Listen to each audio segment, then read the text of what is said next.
technically, sino ang It's just like a corporate takeover sa kumpanya nyo. Diba? So, most of you here are in corporations. Pagka may nag-take over, may labanan, sino, you have to decide sa conscience nyo kung sino. But ang epektado lang kasi sa isang korporasyon, yung shareholders, yung empleyado. Ito kasi buong Pilipinas ang apektado eh. Diba? Kaya kung ako na kay side ni Senwin, I will not act as acting president because he knows it's illegal. Masisira yung buong career niya in the future. Di ba? I waited. I've been a senator since 2007. I thought never na ako magiging senator. Clarify lang yes. po. Ano po yung reason nyo at nung kasamahan nyo pa pong iba sa na hindi po pumasok ng last 3 session days po? Di ba nag-walk out sila? Kasi ayaw nila na makaboto yung 13. Di ba? So they used a parliamentary tool, which is calling the quorum, then adjournment. So we also used a parliamentary tool na walang quorum. So yun. Yun lang kasimple. But sila, imbis na sumunod sa rules, nung na-checkmate sila, binasura nila yung constitution at rules by coming with a patently illegal maneuver yesterday. Pero nakasimple, kasi nga in-announce na namin, ang gusto lang gawin, isa-isang arestohin yung mga nasa majority, pagkatapos kunin nila yung committee. Pag nakuha nila yung committee, hindi tuloy yung hearings. Kaya kami, alam namin walking dead kami. Alam namin anytime kukunin ng committees, alam ko eventually magkaka-13 sila, but sana lumabas muna yung katotohanan bago mangyari yun. May binabanggit po kanina si Senator Erwin Tulfo na sila lang po yung nabanggit ni Tito Sen. Pero dun sa original affidavit nung mga dating sundalo, nandun din si Senator Loren daw at saka yung magkapatid na Villars. So, actually, ngayon ko lang nakita yung affidavit. I have not read, etc. But that's the problem with the Tulfos. Sasabihin nila, humarap ka, etc. Di sana humarap siya kanina. Di ba? Yung 18, harapin niya sa susunod na hearing. Bakit ako magtatanong nun? Hindi ko naman nabasa yung unang affidavit eh. Mas maganda nga yun pagka ganun kasi matetest yung credibility eh. Diba? Pero si Erwin, sa groups naman namin yan eh. May mga nagbanggit din doon na minabanggit sa majority, ba't hindi niya tinatanong? Meron din doon, nabanggit sa majority nila. Ang sagot nila doon, hindi daw credible yung witness na yon. Pero yung witness na yon ay ginagamit laban kila Joel Villanueva at sa ibang mga senador. Kaya sinasabi ko nga sa inyo, bantayan nyo ng gusto yung Blue Ribbon Committee kasi imbis na instrument for truth, ginagamit na instrument para magkaroon ng mga scapegoats o kaya selective justice o kaya ginagamit para hindi mabuo yung tunay na majority. Okay lang, last follow-up. Tapos kasi nagbanggit na po si Senator Erwin that there will also hold a Blue Ribbon hearing on Monday. Ano pong gagawin po ng grupo po niyo? I will assert, di ba, the powers of the Senate President. Having said that, have any one of you known me in my ilang years na ba ako in government? 8 plus 34 years in government. Have I ever stopped anyone who wants to talk? Siguro kung may time limit. So gusto lang gamitin yung Senate, gusto nila magkaroon ng event, go ahead. But it's not an official Blue Ribbon hearing because hindi naman siya chairman ng Blue Ribbon hearing. Di ba? Ang tapang-tapang nila magsabi dati na dapat mag-inhibit yung mga wala doon eh. Ngayon, sila nabanggit. Gusto nila mag-hearing. Ayaw nila ba't maayaw nila mag-hearing today? Di ba? Kaya nga sila nagganyan kahapon eh. Okay, next. Next question, Hannah T. from Billionario. Hi, Sen. Can you please explain to us lang po if paano po ito, like how does this bear any weight? Meron po bang presence ng Durham staff kanina? Paano po ito papasok sa Senate records given na hiwalay po yung kampo nyo and Gatchalian? That's a good question, not only because it happened today, we expect it to happen in the next few weeks. So that's what I meant na kaninong... It's okay. Hello. So, hindi pa ako nagbe-breakfast, kaya okay, 3 o'clock na, tama. So, democracy is messy. And we're in a mess. I'm just saying, they never gave us a chance. From the day we took over, how many Senate presidents na ang nadaanan ko since 2007? May honeymoon period yan eh. Whether matagal o maikli, di ba? Ako day 1, kay Bato, day 2, privilege speech. Pinagbigyan nila mo privilege speech. Tapos day 3, eto na, yung NBI na dito. The next week, privilege speech. Upakan kami na kami ang magulo. Tapos sasabihin kami hindi nagtatrabaho. Do you know that until today, kahit kahapon yung never sila nagbasa ng members nila sa kahit anong committee. So, paano nila sasabihin gusto nila magtrabaho na? Everyday, tinatanong ko anong committees ang gusto nyo at hindi nila binabasa kahit membership. Tapos sila ang gusto magtrabaho. They want power, not work. Susan, pasok po ito sa Senate record. We're going to have, our staff are going to have to do it. How about the Broom staff po? Meron po bang presence ng... I'm not sure. May nag-attend ba na taga-Broom? Wala. Paano po kung magtutuloy-tuloy to, Sen? Hahantong ba ito sa committee report? It will be part of our history. If you look at the history of the United States, nagka-civil war pa. Diba? Because nga yung North at South hindi magkasundo sa slavery. There's a lot of votes in the US Congress, pati constitution change that were one vote. Diba? Nagkaroon ng time, ang Supreme Court hindi sinunod ni President Kennedy. So part of democracy talaga is it's messy. But yun nga, remember, people make the actions for the institutions. So in the end, the Chilean group blames us, we blame them. But in the end, I take responsibility, we're all to blame. Diba? I'm just saying it's unfair to say magulo yung time ni Cayetano. Kayo nang gugulo eh. Diba? Sila nang gugulo eh. Tapos sasabihin nila magulo. Diba? Last na po, na-mention niyo po kanina na ayaw po ng Soto Camp umalis sa Senate President's office. No, I'm We saying- sought comment from Tito Sen No. actually. To tell, what I'm saying is that he kept on extending it, I allowed it, then we kept on sabi, diba? So I was saying that in context na gusto makipag-usap ni Senator Win, prove your sincerity, vacate the SP room, mag-meeting tayo doon. Pero yung ita-take over niya, tapos sasabihin niya siya na ang Senate President, kahit acting, hindi good faith yun. Diba? Sabi daw po ni Senator Soto ay nag-usap daw po kayo, ang balak daw po ay adjournment, aalis daw po. Hindi. Can you confirm the conversation? Nag-usap kami nung first week, sabi niya, pwede bang, bigyan mo akong time. Tapos nag-usap kami ulit, or the same time, pwede bang adjournment. Then nangyari yung May 13. Nagkaroon ako ng memo na hindi secure yung opisina ko dito at hindi magagaranti ng security namin kasi nga ang daming bisita at may mga opisina dito. So, kinausap ng staff niya, kung pwede that weekend. Kinausap niya ako ng Monday, sabi niya, So, sabi ko, Tito Sen, paano yung security, ganyan. Sabi niya, ilang araw pa, pero hanap mo ako opisina. So, hinanap ko siya opisina, may opisina na pala. So, binalikan siya ng staff ko, binalikan ko, na meron ng opisina. Sabi niya, hindi, kailangan sa 6th floor. Nasa 6th floor lang naman, na walang right to be there in the sense that si Senator Legarda is now SPP, and then yung majority office, sa majority naman yan, wala pang binabanggit. So sinabi ko, sir, kayo na mag-usap ni Senator Ping, pinasabi ko sa staff, or mag-issue pa ba ako ng memo. So susunod na linggo, dadating yung president ng Vietnam. So sabi ko, baka naman this weekend, pwede na kayong malis. Kasi nakakaya naman, baka mag-CR ako, mag-CR yung presidente ng Vietnam, alam naman sa hallway ko papuntahin o sa opisina across, baka magamit. Hindi pa rin umalis. Diba? So yun lang. Pero hindi issue yun in the context of an issue. Alam ko na plano nila. They never thought na tatagal kami ng ganito katagal. Kasi ang tingin talaga nila, yung mga hawak nilang alas, bibigay yung mga nasa 13. Diba? So my point is, kay Sen Win, diba?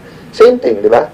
If I say I am acting president, then I tell President Bongbong mag-usap tayo. Kakausapin ba ako nun? Siya legitimate president eh. Di ba? So, okay, usap, etc. Pero anong pag-usap? Paano pag-uusap? Tsaka, usap kayo from day 1, May 11. Usap. Pero huwag kayo mag-threaten.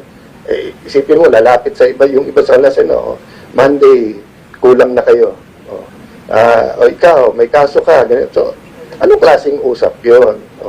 So, kung may angal ako lang sa bilyonaryo, which wala, di ba? Hindi naman pwedeng usap, meaning, ito complete, usap, tapos sabihin kong, kasuhan ko kayo, pag hindi kayo di ba? So, that's what I meant na, we're sincere if they're sincere, di ba? Robert Mano from DCMM. Sir, good afternoon. Sir, paano ninyo nakikita na i-discharge yung function ninyo considering na yung counterpart ninyo, yung House of Reps, kinikilala si Senator Win, ang Palas kinikilala si Senator Win. Dito po, nagbigay kayo ng instruction sa mga empleyado pero sa mismong hearing po ninyo, walang sumipot para sundin yung instructions po ninyo, sir. 3 books. The Rules of the Senate,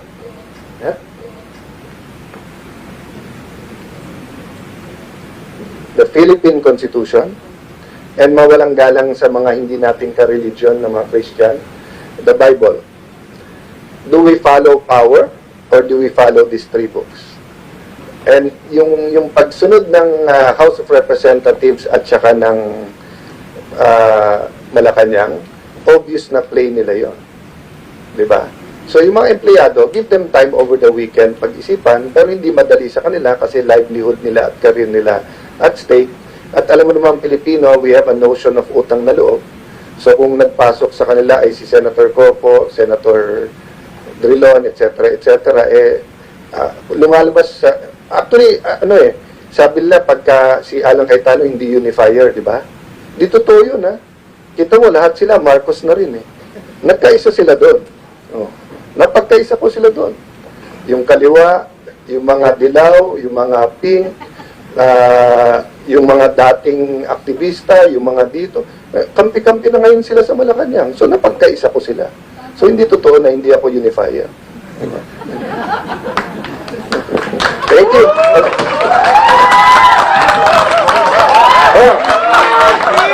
Kahit, first time,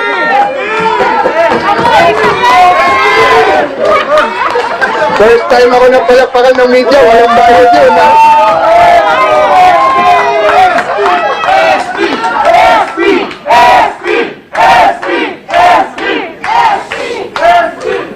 Guys, ang hiningi ko lang, don't give us any quarters, prayers lang for the country. Thank you, everyone. Thank you.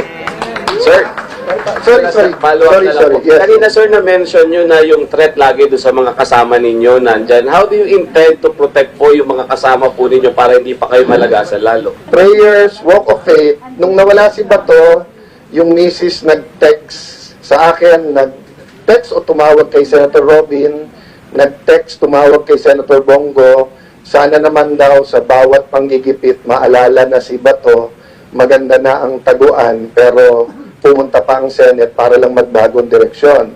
Nung nakulong si Jinggoy, yun din ang sinabi niya sa akin, ako ang kasama niya doon. Sabi niya, pare, dead meat na ako dito, baka mabulok na ako dito pag naghiwalay-hiwalay pa. Sabi mo sa grupo, hindi ako bumigay.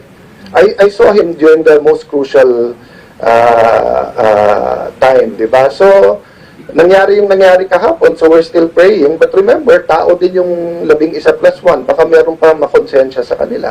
Diba? You know, the problem with corruption in the Philippines is that when you put every single person under the microscope, may makikita ka eh.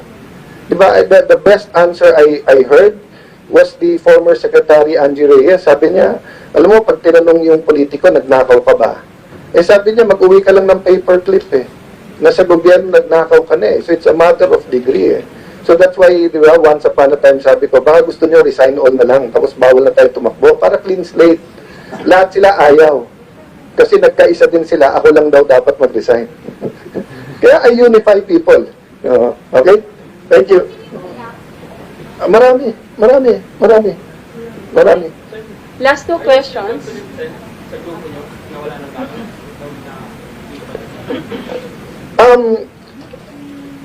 Confident ako na pare-pareho prinsipyo namin and that we'll make the right decisions together. Kasi kung ako lang parang gusto ko nang sabihin dalawa sa kanila na pairam nyo na yung boto kasi Ang hirap ng pinagdadaanan nila, tapos para bang ako lang nakikinabang dahil akong SP. So, although alam na nila na ilan kaso na at ilan na ang hinalungkat sa akin, so, nandun yung support. So, I'm confident in our democracy. I'm confident that the Philippines is a country of the Lord. So, I face this, I'll just quote someone, no, nakasama ko, sabi niya sa akin, Brad, alam mo naman ako, kasi magkasama kami noon. Hindi ko nakasama kay Erap, nakasama ko kay GMA na. Sabi niya sa akin, Brad, alam mo naman, kahit barilin ako sa Luneta, single ako noon, wala akong pamilya, wala akong asawa, bata pa tatay ko. Pero ngayon, baka takayin sa puso tatay ko, pero hindi ako kakalas. So, ganun na yung salitaan namin eh. So, although may asawa ko, I haven't been blessed to have children, I have a lot of pamangkins I treat as my children, I have my ate, na I didn't want to pull in. But she's a senator as much as me, and she's happy to do this. She didn't want the blue ribbon. But kanina siya nagsabing, Al, kung magkakagulo dun sa baba, baka respeto nila kung babae. So siya bumaba. Buti lang sumama si Robin kasi kahit pala babae, haharangin pa rin sa baba. So, I'm confident God is in control, but I cannot tell you more than now, and I don't know what will happen later, I don't know what will happen tomorrow, I don't know what will happen Monday. Thank you. Matthew Perez from Malaya. Kanina na-hack yung Facebook ni Senator Marcoleta. Tinignan ko, may nagdadram. Sabi ko, baka bombo yun.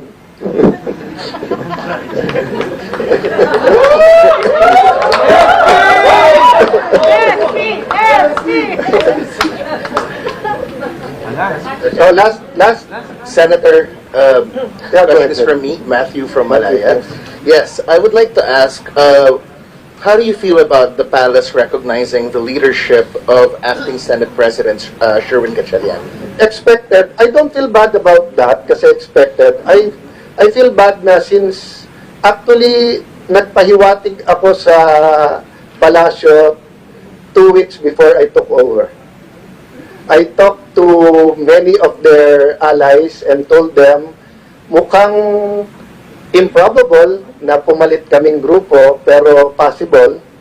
Improbable dahil marami kayong hawak dahil tinatapot nyo, pero probable kasi hindi na tenable yung ginagawa ni Senator Lacson, Senator Pangilinan, Senator Soto. So, nung nagulat sila, nagsisisihan na kasi hindi sila naniwalang mangyayari, pinaabot ko na priority namin impartial na impeachment kasi yun naman hiningi ng ating mga kababayan, at yung ekonomiya kasi hindi natin nararamdaman dito sa Manila at dito sa mga air-condition na kwarto, pero yung mga kababayan natin sa bawat barangay, whether Metro Manila, Luzon, Visayas, Mindanao, OFW sa Middle East, nararamdaman nila. So, tinanong ng mga ibang kakampi nila, Blue Ribbon, sabi ko, we want to know the truth, but we want it as a fair, so sana both sides nandun. So, nagulat lang kami for the next 3 weeks, kami nakalaban. But, maybe I can say I just found out today, kasi grabe pala yung mga testimony. Again, totoo ba o hindi, I will not comment the same way. Ito, ate, part of me wishes may 13 sila kahapon para tapos na. Di ba? Mabisita. So when you're mayor, naayos mo yung schools, you're happy. Pero makita mo walang gamot yung hospital, it's stressful. Now, when you're no more mayor, you still want to be mayor, but you have a little bit relief that it's someone else's job. So, yung pagiging SP is one of the most temporary jobs. Mas stable pa maging speaker. Sa SP, 24 yan na lahat magaling. So, anytime pwedeng palitan yan. Alright, Thank you so much. Thanks so Last much. question. from Ms. Conde Mata from RMN. SP, what if magpatawag po ng special session para ma-actionan yung mga naiiwan Yeah. na bills and kung magkaroon ng 13, We'll deal with it because, kung pag 13, wala nang problema. pupunta po ba kayo? Kung may 13, wala nang, pupunta kami at tapos na to. Kasi 13 sila eh. In fact, kung nagsabi silang 12 sila, basta 13 sila, wala nang pag-uusapan. Okay? They don't even need us to go. Kasi 13 na eh. Okay, now, let me ask Malacanang, what's more important to you? Power or order? So if you want to call a special session just to consolidate your power, wala nang ang tiwala yung marami nating kababayan. Kasi panay gulo na lang nangyayari sa ating bansa. Di ba? Na-entertain man kayo sa Senate, hindi naman Senate ang magulo eh. Ekonomiya natin magulo, politika natin magulo, mga lansangan natin magulo. Because there's a failure of many things. I won't point just to the President. Okay? So kung gusto nila maayos to, humanap sila ng paraan. They have all the power, they have all the money, they have all the influence, di ba? I'm not at par. Sabihin nila parang Cayetano versus Will or Cayetano versus Marcos, hindi. Parang elementary varsity versus NBA to eh. Nasa kanila lahat ng kapangyarihan. Ang nasa amin lang katotohanan. So, SP, pupunta po kayo, yung block niyo po. I'm not sure. Anong balak nila? We reserve the right to use every parliamentary tool that is available to fight for what we have. No, many times in history, all we had was you, the media. All we had was katotohanan at the media. Of course, God's will. Di ba? Many times, lumaban kami, impeachment, kung sino-sinong kalaban. Di ba? Oh. So, eto, hindi ko itatali yung natira sa amin, yung 12, at hindi ko itatali kung anong gagawin namin na hindi ko maalam kung ano pang balak nila. So, kung halimbawa, papatawag sila Monday para hindi kami makapag-blue ribbon ng Tuesday, ba't kami pupunta? O, pero ba, nakipag-usap sila. O, eto blue ribbon, o, eto chairman, ayaw nyo kay Marcoleta, ayaw namin kay Erwin, eto schedule, eto mga patatawag natin, ba't naman kami hindi makikipag-usap ng maayos? What about bukas po? Tuloy po ba yung investigation sa shooting incident? Actually, hindi pa namin napag-usapan. Tinuloy ba ni Senator Marcoleta? Tinuloy ba niya? Yeah. I'm sorry, we are all focused here. We didn't even know kung makakapasok kami ng Senate, but it's a good question. I have to ask Senator Marcoleta. Yes. Next week onwards, so is it safe to say parang you're going to act on your own while the Gatchalian block will be acting on yours? I will assert my authority, legitimacy as Senate President. I will write the letters. I will perform my duty. Then let's see kung anong gawin ng Malacanang at saka ng... So for example, sa hearings, malamang hindi pumunta yung mga kabinete pag kami nagpatawag.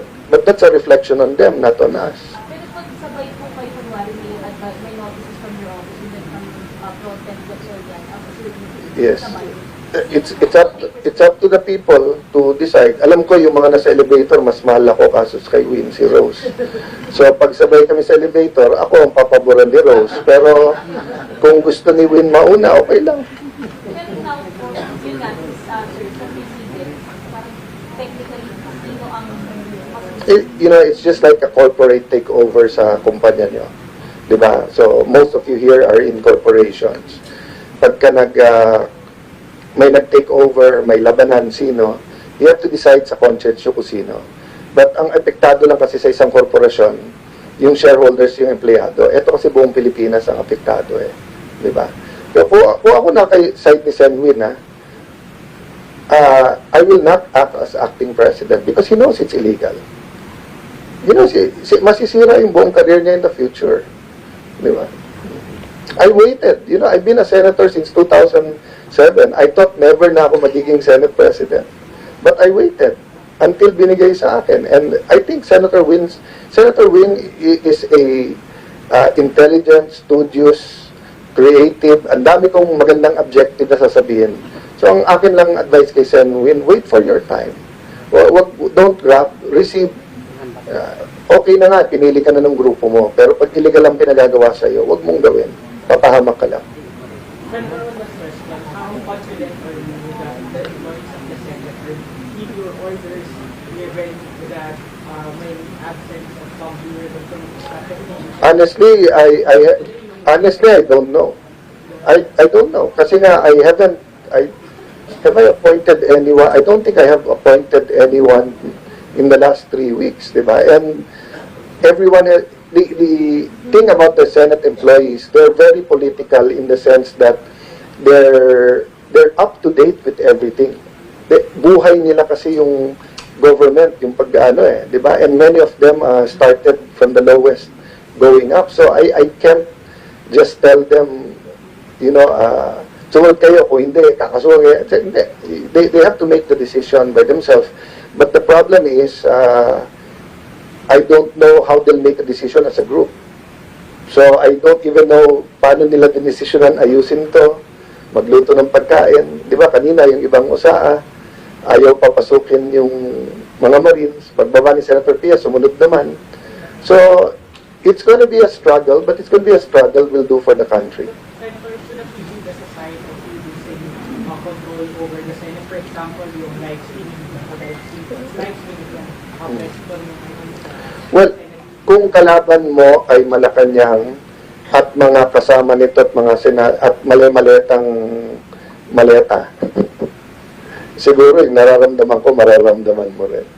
Di ba? So, it's, except that nung bata ako, yung mga dean ng law school, mga retired justices, etc., kahit yung kampo nila ay kampo nila, pag mali, sasabihin nilang mali. If this happened, even during martial law, even in the 70s, 80s, this happened, 95% of the legal community will come out and say, it's just wrong. It's just wrong. But we live in a different world where your algorithm at yung, para tayong fraternity, na di bali ng mali yung mga bread mo sila eh.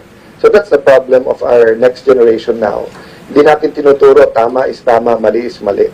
Di ba? Ang tinuturo natin, kampo natin to, so siguro tama to. Diba? Last question from Newswatch. Okay. Sir, yes or no lang po. Sabi po... Senador ka ba? Sorry po. Hindi, sir. Last na daw po kasi. Future senator to. Sorry, sir. Pero sabi po kasi ni Senator Gatchalian na he will preside over the impeachment daw po. Ano po masasabi niya dito? Kung kayo po ba... Kayo No ba? and no. Tanungin mo naman, why? Why? Sir, why po? First of all, because I am Senate President, and if you look at the Constitution, it's the Senate President. Only in the case if it's the President being impeached, will it be the Chief Justice? And no, because they amended the rules, kahit tama sila, si Senator Pangilinan ang gusto nila. But by the way, they offered that to me. Bumaba daw ako na Senate President, ako mag-preside, pero tinanggihan ko.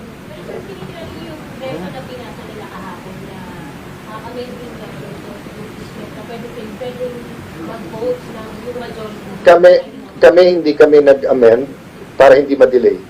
Pero kami naakusahan na gusto i-delay. Pangalawa, tignan nyo statements ni Senator Pangilinan since 2016. Kayo na mag-sabi. Sabi nila, ang grupo daw namin hindi magiging fair kasi maraming Duterte. Tapos maglalagay ka ng presiding officer na yung previous statements niya ay guilty na. Diba? So, it's quite, so I'm not saying that he will not be impartial. I'm just saying it's double standard. Pagka grupo namin, automatic pro-Sara. Pero pag grupo nila na yung mga statements ay talagang anti-impartial sila. Diba? So, let's have the same standard for everyone. Sorry? It's Jose Luis Montales. That's a legitimate. They cannot take out Joel Montales without a vote of 13. He's also an officer of the Senate. Nasa rules ng Senate. So, I mean, they might be able to do it de facto. So, dahil siguro, next pero de facto versus de jure. Sometimes it happens na they were able to exercise it de facto, meaning in fact nangyayari, pero illegal. Ito lang, nung araw, pag patently illegal, nagre-revolusyon na. So ngayon, may nagsasabi pa, may presumption of regularity. Walang presumption of regularity pag patently illegal.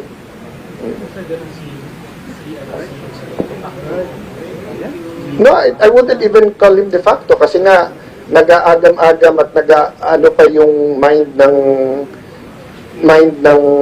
mga sa Senate kung sinong susundin. De facto kasi completely ganun eh. Nakita mo, nandito kami, natuloy yung hearing. Diba? Yes?